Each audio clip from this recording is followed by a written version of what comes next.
Hi and welcome to another 5-minute session, and this time it will be about pointiness. And to find pointiness you have to get the geometry node. So you press Shift A, go to input, and here you will find the geometry node. In this you can see we have pointiness here, and pointiness gives normally a value around 0.5, and you can see that by adding a compare node. So if I press Shift A, go to converter, select the math and change this to compare. See if I can find it here. And drag the pointiness to 0.5 here and this to the base color. Then you can see everything is white. And that means that it's close to 0.5. But now we have an epsilon here that is really big. So we take down that to 0.2 or something like that. And that means that it's only white, only true if this is between 0.52 or 0.48. And as you can see, most of this is still white. It's only a few places where it's black that it's differ more than this value. So how should we then catch this, and what is pointiness good for? Well, as you can see, it's often where it's bent a lot. So with pointiness you can easily find the edges or where we have a lot of curves. And if it's a higher value, then you get a positive or more than 0.5. And if you have a negative inwards angle, then you get less than 0.5. So we can show 3 different ways. So pressing Shift A and convert a color ramp will be the first one. And I can also add a color mix here, just for fun. So color, mix color, change this to something like yellow, and take the color to the factor and that to the result here. And now we can see the color ramp and how it looks. We can also take this to the metallic, because when it comes to 1 here, it will be metallic and it will look nicer. Then we just take this to really close to 0.5. on both directions here.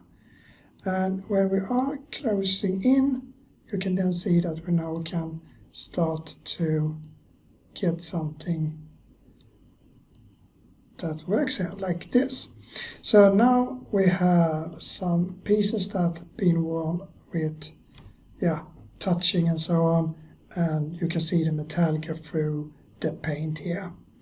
So that is number 1, using color ramp.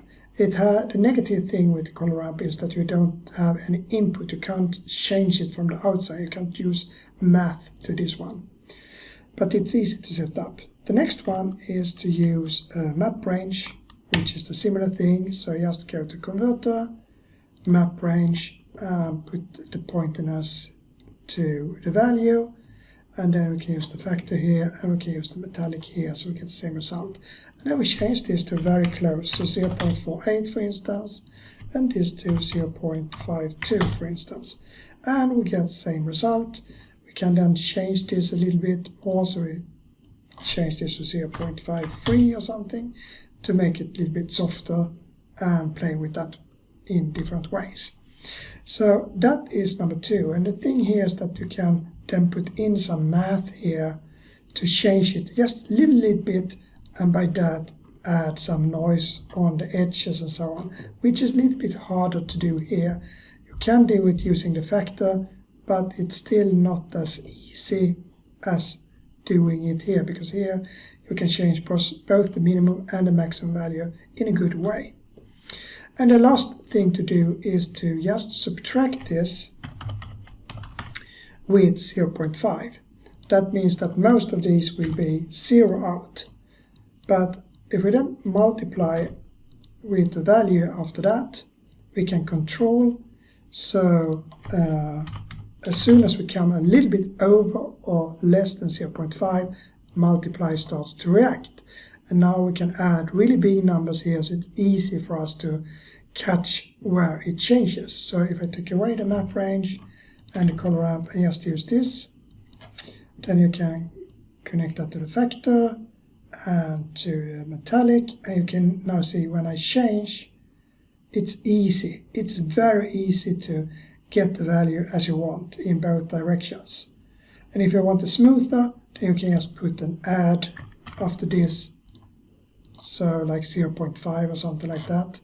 Then you smoothen out everything. And it's also here you can add some noise if you want to change it. So now you have a smoother change between the positive and the negative angle here, and without you got the harder one. So hopefully you learned something about the pointiness now, and I just say bye for now and see you tomorrow.